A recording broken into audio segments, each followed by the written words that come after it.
Mesdames, le ministre de la Justice, garde des Sceaux, Mesdames et Messieurs les membres du gouvernement, Mesdames et Messieurs les élus du peuple sénégalais, Mesdames et Messieurs de la société civile et des organisations des droits de l'homme, chers invités, en vos rangs et qualités.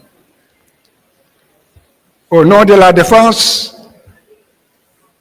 j'ai demandé à prendre la parole pour porter la voix dans cette Assemblée réunie sur l'initiative des hautes autorités de ce pays. Au nom de la Défense, la voix de tous ceux qui luttent pour un idéal, l'idéal de justice, la Défense était présente. Nous étions à vos côtés. Nous sommes à vos côtés. Nous resterons à vos côtés.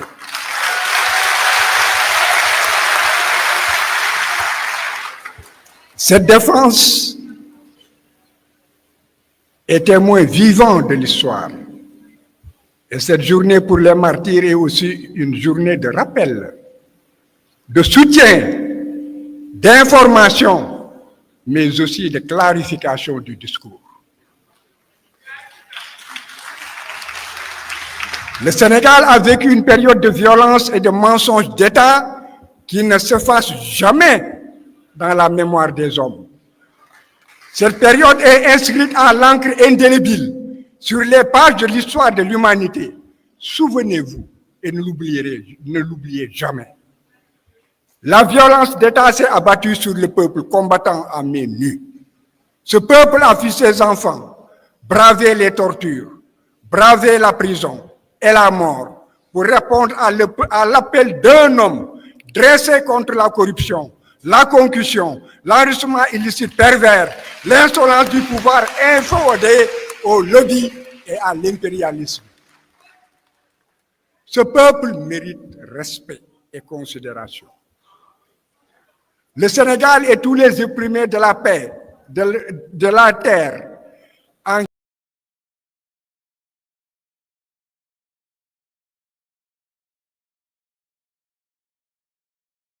quête de justice et de souveraineté, ont un devoir de mémoire envers ces martyrs et ces victimes.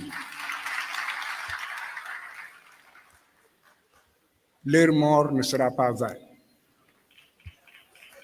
Autant que les martyrs, ceux qui ont survécu au bûcher ont un droit imprescriptible et inaliénable, non négociable devant les hommes et devant Dieu.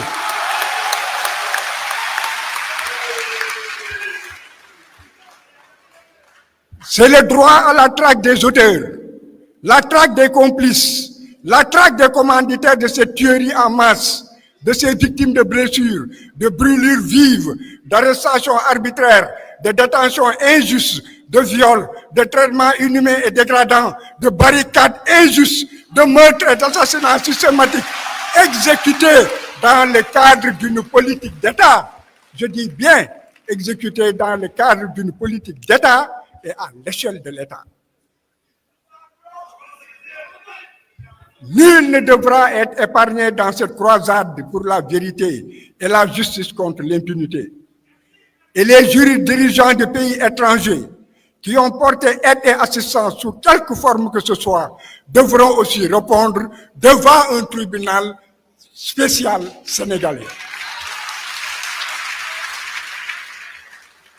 L'État doit mettre les moyens, protéger les victimes et les témoins, les sécuriser, les accompagner, engager des experts et des avocats compétents et expérimentés à plein temps, outiller les enquêteurs, renforcer les capacités des magistrats qui auront en charge à plein temps ce dossier, réviser par l'adoption illico presto l'organisation judiciaire et le code de procédure pénale sur la compétence et les règles de procédure qui ne sont pas encore adaptées aux poursuites de crimes contre l'humanité.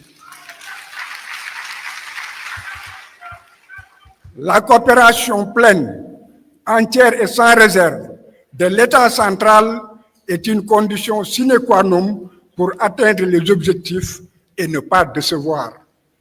Le renseignement devra coopérer pour établir la politique d'État et la responsabilité des supérieurs hiérarchiques ainsi que la complicité d'États étrangers.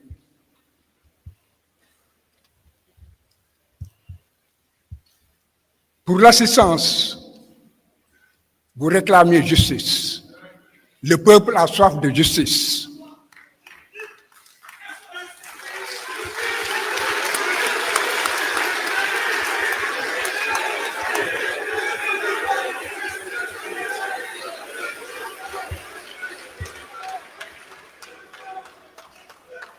J'ai dit tantôt que vous avez fait confiance à un homme.